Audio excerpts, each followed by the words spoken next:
Welcome back to my channel TechGetter Official. In today's video, we will learn how to create a new folder on Windows 10. Firstly, right-click on the computer screen. Then click on New, and after that click on Folder. Your new folder will be created instantly. After this, we can rename the folder. For that, right-click on the folder and then click on Rename. Now you can give any name to this folder. For example, I am naming this work.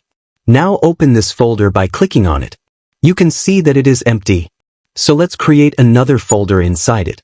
Right-click on the empty space, click on New, and then click on Folder. After this, rename it as Work1. We can also add a text document inside this folder. Right-click, choose New, select Text Document. After this, rename it as Rough Notes. After this, close the folder. Now right-click on the main folder again and click on Properties. Here you can see details like file name, location, size, and more. You can also hide this folder by clicking on Hidden. Once selected, click on Apply and then OK. That's it. Thanks for watching. If this tutorial was helpful, make sure to like, comment, and subscribe to TechGetter Official.